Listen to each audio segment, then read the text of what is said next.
Hello guys, bersama kita di dalam Ora Innova Channel dalam segmen Suara Orang Kampung.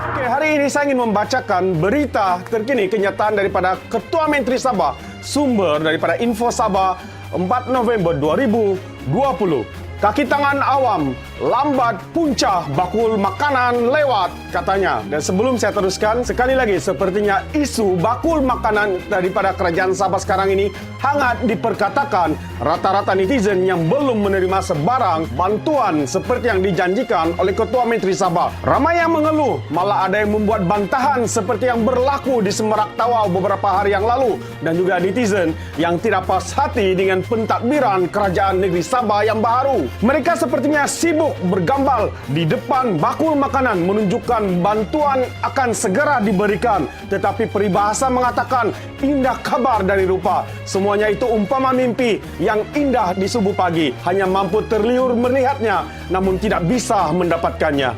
Di mana silapnya? Siapakah yang harus dipersalahkan di dalam perkara ini? Adakah dengan menuding jari perkara ini akan dapat diselesaikan? Terlalu banyak persoalan dari benang fikiran orang Sabah dan banyak juga yang berfikir, adakah kami salah pilih? Entahlah, saya sendiri pun tidak dapat mencari jawapannya. So, mari kita ikuti berita selanjutnya. Ketua Menteri Sabah Haji Jinor telah semalam dilaporkan sebagai memberi amaran keras kepada kaki tangan awam yang melambatkan agihan bantuan makanan. Amaran keras ini seolah-olah mengatakan kabinetnya yang sempurna, manakala pihak yang patut dipersalahkan adalah kaki tangan awam yang lambat dalam memberikan bakul makanan ini kepada yang memerlukan. Namun di dalam kenyataan Ketua Menteri ini, ramai netizen tidak berpuas hati. Ada setengah mereka berkata, meluahkan isi hati mereka di sosial media dan berkata seperti ini. Salah seorang kaki tangan awam berkata, kami tidak pernah abaikan tanggungjawab kami. Jangan salahkan petugas. Kami sejak COVID wujud di Malaysia tidak pernah abaikan tanggungjawab, katanya. Komen yang baru kita baca itu adalah daripada seorang Ketua Balai Bomba. Pihak ini Sabah telah menapis nama dan balainya agar beliau tidak menjadi mangsa politik dendam. Dan ada setengah pihak juga berkata arahan daripada menteri-menteri JRS sendiri yang bercanggah. Sekejap hanya untuk IKC, sekejap semua dapat, sekejap lagi semua untuk yang lockdown sahaja. So, di manakah dan siapakah yang harus dengan arahan seperti ini? Ramai yang menjadi confused kerana mereka tidak punya pendirian yang jelas. Seorang netizen berkata di dalam sosial media, arahan tidak selaras, sekejap untuk IKC, sekejap lagi untuk semua rakyat Sabah. Hentikanlah promosi pasal bantuan makanan ini. Sampai sekarang tiada bantuan pun tiba di kawasan saya. Katanya lagi sebulan lagi mau tukar tahun sudah kita. Jika bantuan tidak pandai sampai-sampai lagi. Dan seorang lagi netizen berkata, tiba-tiba salahkan orang pula. Jelaskan dahulu siapa sebenarnya yang layak dapat bakul JRS ini. IKC, BIA40, under lockdown karena kuarantin, semua ciri-ciri di atas. Masih ramai belum ternampak bayang-bayang bakul, apatah lagi makanannya, kata seorang daripada netizen yang berkata di dalam sosial media. Dan saya ingin membacakan yang seterusnya. Seorang lagi netizen berkata seperti ini, masalahnya bantuan dipolitikkan,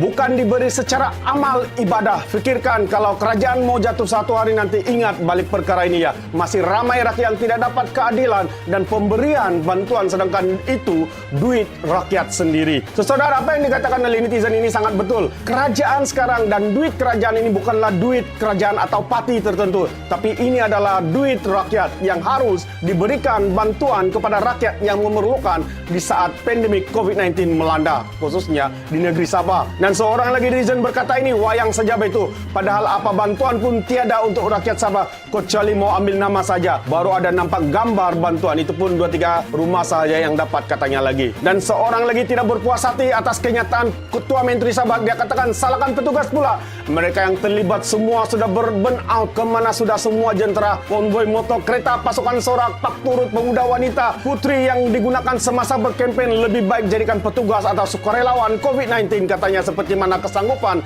hidup mati semasa berkempen. Luahan daripada seorang lagi netizen di media sosial. Dan saya ingin membacakan satu lagi luahan. Katanya, itulah bagus lagi kalau pakai MPKK kampung, laju lagi sampai dengan orang-orang di kawasan kampung. Konon-konon sistem sekarang lebih telus dan cepat resultnya. 14 hari bulan PKP belum ada tercium bau-bau bakul makanan itu. Kata seorang lagi netizen yang tidak berpuas hati dengan perkara bantuan bakul makanan yang dinyatakan oleh kerajaan Sabah ketika ini. Ternyata amaran keras Haji tidak diterima baik oleh rakyat Sabah. Sebaliknya rakyat meluat dengan amaran keras tersebut. Saudara dan saudari, sila berikan komen anda. Adakah perkara ini sesuatu yang harus dilakukan atau sebaliknya oleh kerajaan? Mereka hanya mementingkan politik, bergambar semata-mata, tetapi bantuan tidak kunjung tiba di kawasan yang memerlukan, khususnya mereka yang terjejas dengan COVID-19 ini. Terima kasih guys kerana mendengar dan menonton video kami. Sebelum saya mengundurkan diri, seperti biasa, tapapun kangkap, dua tahun keinginan. Sekian, bye-bye.